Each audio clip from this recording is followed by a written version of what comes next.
Bismillahirrahmanirrahim. Kulanti wacan wanaagsan daawadayaal halkaad naga daawanayso Barkulan Media waxaad ku soo dhawaataan wararkii ugu dambeeyay caalamka. Qodobada xiisaha leh caawa Barkulan Media aad ku daawan doontaan waxaa kamid ah wararkii ugu dambeeyay dab xoogan ee ka kacay magaalada Los Angeles ee dalkaasi Mareykanka. Xamaas oo mar kale sameynaysa soo rogaal celin aad ay ugu qalqaleen Israa'iiliyiinta. Mareykanka oo ilaa iyo 95 milyan oo deeq military ah ka jaranayso dalka Masar iyo sababta keentay in dalka Masar laga jagto deeqdaasi militariga iyo dalka lagu wareejinayo ayaan idin hayaa saaxiibayaal. Ugu horeyn waxaad ku soo dhawaataan wararkii ugu dambeeyay ee caalamka oo hadaan oo kale aad ka daawataan Barkulan Media, balse haddii ay tahay markii kugu horeysa soo booqato Barkulan Media waxaan ka codsanayaa inaad subscribe saarto oo aad ka mid noqoto saaxiibada halkan aan habeen kasta ugu baahino wararkii ugu dambeeyay ka dhaca caalamka.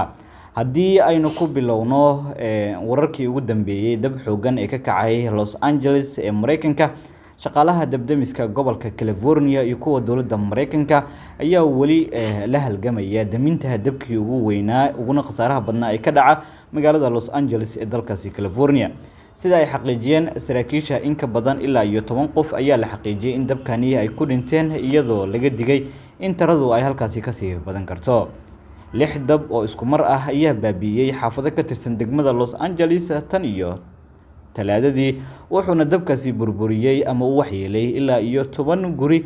Waxyeelada ayaa la filayaa inay kororto marka ay xaaladdu degto oo ay dabdamisku sameeyaan qiimeyn guri ka guri ah. Habeennimadii Jimcaha ah, wargeyska Los Angeles Times ayaa sheegay in dabka blastikisa ee ka dhacay cirifka galbeed ee magaalada uu u wacday jiho cusub, taasi oo keentay in uu soo baxo mar kale bixitaan oo quseeya inta badan xaafadaha Brentford iyo San Fernando Village. ka hor ololaha cusub ee dabdamiyaasha ayaa la sheegay horumar laga gaaray baqdinta ama joojinta dabka blastikiska iyo dabka Eaton oo buraha hoosteeda bari ee ka bilowday kadib markii uu maalmo socday. inkastoo ay dadaal u galeen boqolaal dabdamis ah oo dabka hawada iyo dhulkaba ka daminaya, dabka blastikista oo uu yaraan la xakameeyay ilaa iyo 8%, halka dabka kalena oo lagu magacaabo Eaton isna xakameyntiisu ay gaarayso ilaa iyo 3%. si kastaba ha ahaatee, labada dab ee waaweyn ayaa marka la isku daro waxa ay gubeen ugu yaraan 54 meel oo laba jibaaran, iyadoo kumanaan qof ay hoy la'aan ku noqdeen dabkaasi. saraakiisha Mareykanka waxa ay ku dhawaaqeen xaalad caafimaad oo degdeg ah. ilaa iyo 153,000 oo qof ayuu quseeyaa amarka daadgureynta, iyadoo 166,800 kalena ay helayaan digniino daadgureyn ah, waxaana bandow lagu soo rogay dhammaan aagga daadgureynta ayaa lagu yiri dhammaan wargeysyada ugu dambeeyay ay ka qorayeen dabkaasi saameynta ku yeeshay dalkaasi Mareykanka. haddii aynu eegno, Xamaas ayaa mar kale sameynayso soo rogaal celin ay aad fajac iyo amka ku noqotay kooxaha Yuhuudda. Xamaas ayaa sameynayso soo rogaal celin weyn iyadoo ciidan cusub soo xirigelinayso, sida laga soo xigtay warbaahinada maxalliga ah ee ugu weyn uu ka mid yahay Channel 12 Israel, taasi oo sidoo kale xaqiijisay in wargeyska The Jerusalem Post sida ay sheegtay Channel 12 Xamaas iyo kooxaha kale ee ururka Islaamiga ayaa tiradoodu haatan lagu qiyaasayaa inta u dhaxaysa 20,000 ilaa iyo 23,000 oo dagaalamayaal. tirada cusub ayaa imaanaysa iyadoo dhawaan tirada dagaalamayaasha lagu sheegay ilaa iyo inay gaarayaan 12,000. tiradan cusub ayaa sidoo kale su'aal gelinaysa sheegitaankii ra'iisul wasaarihii Benjamin Netanyahu iyo ciidamada difaaca Israel oo sheegay in inta u dhaxaysa 17,000 ilaa 20,000 oo dagaalamayaal Xamaas oo Islaamiga ay ku dileen dagaalka. 15 bilood ee la soo dhaafay waxaa jiray farqi kun ah una dhaxeeya tirakoobka IDL Netanyahu, taasi oo keentay shaki ku saabsan saxnimada qiyaasta ciidamada.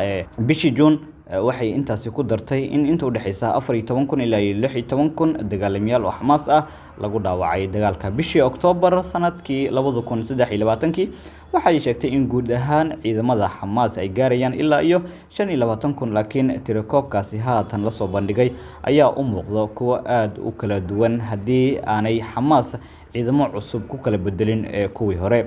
Xogta qaar waxay tilmaamaysaa in inkasta oo IDM markii ugu horeysay ay ku qiyaastay 25,000 tirada dagaalamayaasha Xamaas ka hor dagaalka ay gaari karto ilaa iyo 30,000 ilaa iyo 40,000. Warbixintuna uu baahiyay wargeyska lagu magacaabo The General Post helay ayaa tilmaamaysa in tirada ay gaarayso ilaa iyo 40,000 oo ay u badan tahay inay sax tahay oo lagu qiyaasayo in ciidamadu ay halkaasi gaarayaan.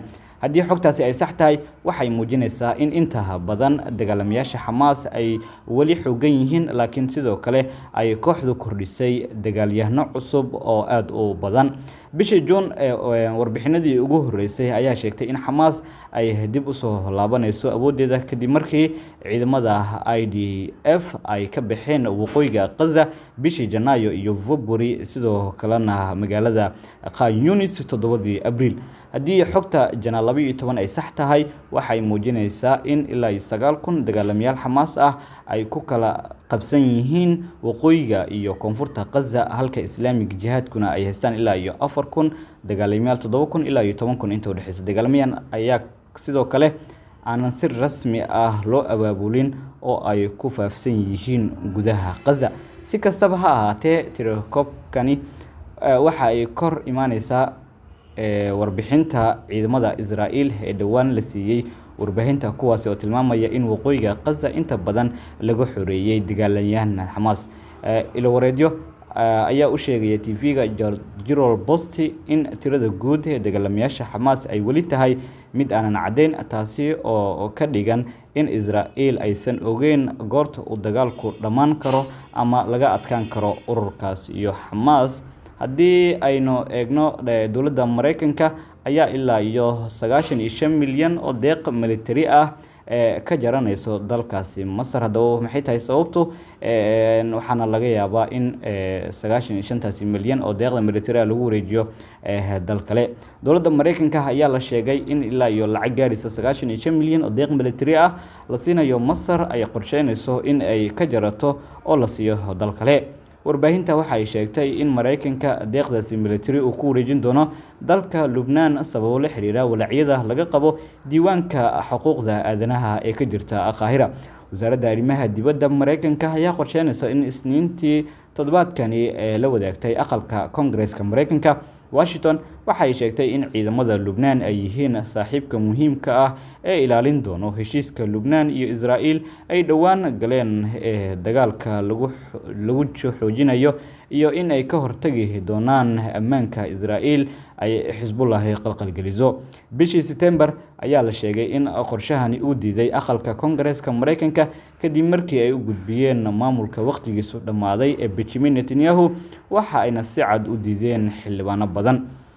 dowladda Mareykanka ayaa go'aanka deeqda military maaliyadeed ugu jaranayso dalka Masar ku sheegtay walaacada xuquuqda aadanaha ee ka jirta gudaha Masar, iyadoo ay tilmaamtay in kumanaan qof ay Qaahiro ugu xayiran yihiin arrimo la xiriira siyaasadda. maamulka Benjamin Netanyahu ayaa bartamihii sanadkii hore dowladda Masar ka dalbaday in xabsiyada laga sii daayo dadka ku xiran arrimaha siyaasadda, iyadoo aanan la soo faragelin doonin dhaqaalaha militariga Mareykanka ay siiso dowladda Masar.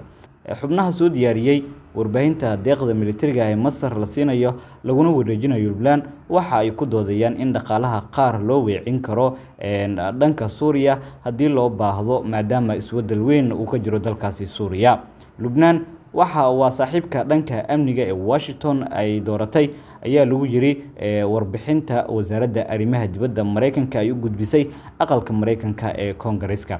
sidoo kale Mareykanka wuxuu hoosta ka xariiqay inay muhiim tahay in isbedelka Suuriya la xaqiijiyo in kooxda Xisbullah ee Shiicada Iiraaniyiin ay taageerto aysan carqaladeyn doonin ilaalinta ajandayaasheeda ayaa baahan dhaqaale.